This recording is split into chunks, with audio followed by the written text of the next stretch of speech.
आज की इस वीडियो में मैं आपको अगहन गुरुवार व्रत के बारे में विस्तृत जानकारी दूंगी।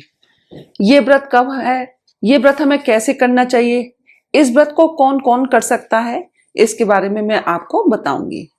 भगवती महालक्ष्मी की कृपा पाने के लिए माघशीर्ष अर्थात अगहन महीने के प्रत्येक गुरुवार को महालक्ष्मी के निमित्त व्रत किया जाता है। इस बार अगहन के महीने में कितने गुरुवार पड़ेंगे, क्या विधि है, उद्यापन कैसे करना है, सब हम इस वीडियो में जानेंगे। जैसा कि हम सभी जानते हैं कि 16 नवंबर से ये अगहन का महीना शुरू हो चुका है और ये 15 दिसंबर तक अगहन का महीना रहेगा। तो इस बार पूरे महीने में 4 गुरुवार पड़ेंगे। 2 अगहन कृष्ण पक्ष में और 2 अगहन शुक्ल पक्ष में पड़ेंगे। अगहन महीने का पहला गुरुवार 21 नवंबर को है। इस दिन षष्ठी तिथि है और अत्यंत कल्याणकारी गुरु पुष्य नक्षत्र योग भी है।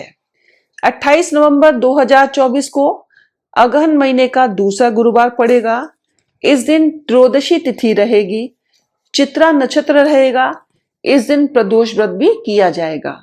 5 दिसंबर 2024 को तीसरा गुरुवार पड़ेगा। इस दिन शुक्ल पक्ष की चतुर्थी तिथि रहेगी। 12 दिसंबर 2024 को अगहन महीने का चौथा और आखिरी गुरुवार पड़ेगा। इस दिन शुक्ल पक्ष की द्वादशी तिथि रहेगी। इस तरह से 4 गुरुवार रहेंगे। ऐसा माना जाता है कि अगहन के महीने में जो भी मनुष्य गुरुवार को मां लक्ष्मी की पूजा विधि विधान के साथ करता है, उसकी जो भी कामनाएं होती हैं, धन की, संतान की, विवाह की, किसी भी इच्छा से मां की उपासना करने से सब पूर्ण होती हैं। ये व्रत बहुत फलदायी होते हैं और आप इस महीने कोई भी व्रत को उठा सकते हैं और किसी भी व्रत का उद्यापन भी आप कर सकते हैं। तो हम जानते हैं कि ये व्रत हमें क्यों करने चाहिए। देखिए, जो मां लक्ष्मी है उनको श्री भी बोलते हैं। ये हम धन संपदा, वैवाहिक जीवन की खुशी के लिए इस व्रत को कर सकते हैं। आप किसी भी मनोकामना को पूर्ण करना चाहते हैं, उसके लिए आप इस व्रत को धारण कर सकते हैं। इस व्रत को कौन कर सकता है? देखिए, सभी लोग इस व्रत को कर सकते हैं। पहले व्रत में आपको संकल्प लेना होता है और उद्यापन आपको आखिरी गुरुवार को करना है, लेकिन आपको उस दिन व्रत वैसे ही रखना है जैसे आप रखती आ रही हैं। इस व्रत में फलाहार खाया जाता है, नमक का सेवन खाना इसमें वर्जित होता है। तो चलिए अब जानते हैं कि इसकी पूजा विधि क्या है। देखिए, हम लोग बृहस्पतिवार को डीप क्लीनिंग नहीं करते, तो आप बुधवार को इसमें सफाई करिएगा। अच्छे से आप बुधवार की शाम को सफाई कर सकते हैं। दहलीज को बिल्कुल साफ सुथरा रखना होता है, क्योंकि इसमें दहलीज पर मां लक्ष्मी के चरण बनाकर पूजा की जाती है। इसमें कलश की स्थापना होती है और कलश की स्थापना में ही माता लक्ष्मी का स्वरूप मान करके उनकी पूजा की जाती है। तो आप एक कलश लेंगे, कलश तांबे का, पीतल का ले सकते हैं और उसमें पंच पल्लव लगाएंगे। कलश के अंदर जैसे हम हल्दी की गांठ, एक सिक्का, लौंग, इलायची, कमल गट्टा, इत्र आदि सब डालते हैं, वैसे ही डालना है। उसके ऊपर पंच पल्लव रखना है और उसके ऊपर नारियल रखना है। तो नारियल को आप चुन्नी उड़ाएंगे, कलश को आप लहंगा पहना सकते हैं और जो नारियल आपने रखा है उसी में श्री लक्ष्मी जी की आप मतलब उसमें श्रृंगार करेंगे। माता लक्ष्मी को उसी नारियल के रूप में हम सजाएंगे और उसी की हमें पूजा करनी होती है। तो एक मुखौटा भी आता है, उसको भी आप नारियल के ऊपर धारण करा सकते हैं। तो इस तरह से आप माता लक्ष्मी का श्रृंगार करिएगा और इसकी विधिवत आपको पूजा करनी है। तो अब आपको क्या करना है, देखिए, एक चौकी लीजिएगा। बृहस्पतिवार को ब्रह्म मुहूर्त में उठना है, एक चौकी की स्थापना करनी है, श्री कलश का निर्माण करना है। आपको अखंड दीपक भी जला सकते हैं। देखिए, सुबह से जलाया तो शाम तक आपको जला करके रख सकते हैं, नहीं तो सुबह और शाम दोनों टाइम आप दीपक जला सकते हैं। माता को विशेष भोग लगाने हैं।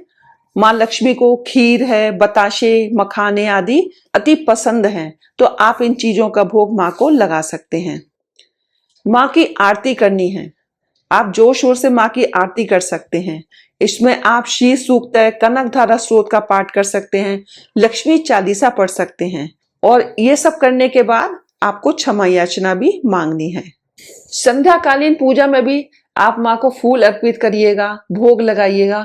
मंत्र जाप इसमें अति आवश्यक होता है, तो आप कमल गट्टे की माला से माता का जाप कर सकते हैं। मंत्र आप इसको पढ़ सकते हैं, ओम श्रीम ह्रीम श्रीम कमले कमलालये प्रसीद प्रसीद श्रीम ह्रीम श्रीम ओम महालक्ष्मी नमः। चलिए अब जानते हैं कि इस व्रत में क्या खाया जाता है। देखिए, आपने पूरे दिन व्रत रखा तो आप दूध है, चाय है, फल है, ये खा सकते हैं दिन में। शाम को आप मीठा भोजन करिएगा। आप खीर भी खा सकते हैं, फलाहार भी ले सकते हैं, लेकिन नमक खाने से बचना चाहिए। अन्न आपको दूसरे दिन ही खाना है। जब आप दूसरे दिन माता की पूजा कर लेंगे तो आप चौकी को वहां से हटा सकते हैं, और जो आपने कलश रखा है, कलश का पानी आप गमलों में डाल सकते हैं। नारियल आपको संभाल के रखना है, क्योंकि अगले जो गुरुवार आएगा उसमें आपको उसी नारियल का यूज करना है। तो आप इस तरह से चौकी को भी हटा सकते हैं, और इसके बाद आप अपने व्रत का पारण कर सकते हैं। चलिए अब जानते हैं कि उद्यापन आपको कैसे करना है। देखिए, आखिरी हर गुरुवार को आपको इसी तरह से विधिवत पूजा करनी है। जो चौथा गुरुवार पड़ेगा आप उसमें पूजा करेंगी, व्रत रखेंगी और उद्यापन करेंगी। तो इसमें आपको हवन करना होता है, दान करना होता है। गाय माता को जरूर इसमें इस व्रत में कुछ ना कुछ खिलाना होता है। तो आप गाय माता को गुड़, चना और हल्दी खाने को दे सकते हैं। माता को इसमें श्रृंगार का सामान भी अर्पित करना है। तो श्रृंगार का जो सामान है आप किसी भी गुरुवार को माँ को भेंट कर सकती हैं। तो जो लोग इस पूजन को करते हैं उन्हें किसी भी जन्म में अन्न और धन की कमी नहीं होती है। इसमें कथा पढ़ना भी अति आवश्यक होता है। तो अगहन गुरुवार की कथा मेरे चैनल पे है, आप वहां से इसको पढ़ सकते हैं। अब कथा क्यों पढ़नी चाहिए? देखिए, कथा के माध्यम से ही हम इस व्रत की महिमा को जान पाते हैं, अतः कथा अवश्य सुने। कई लोगों का ये सवाल होता है कि हम व्रत नहीं रख रहे, हम क्या इस पूजा को कर सकते हैं? तो जी हाँ, आप बिना व्रत रखे भी आप इस पूजा को कर सकते हैं। अगहन गुरुवार का जो व्रत है या जो पूजा है वो अत्यंत फलदायी है। माता लक्ष्मी की विशेष कृपा बनी रहती है। माँ लक्ष्मी की आपको बहुत ऐश्वर्य के साथ, बहुत धूमधाम के साथ, बहुत श्रद्धा के साथ आपको माँ की पूजा करनी चाहिए, और माँ इसका फल अवश्य देती हैं। तो चलिए, आज की इस वीडियो में बस इतना ही। मिलते हैं अगले वीडियो में कुछ नई जानकारी के साथ। हर हर महादेव, जय भोलेनाथ।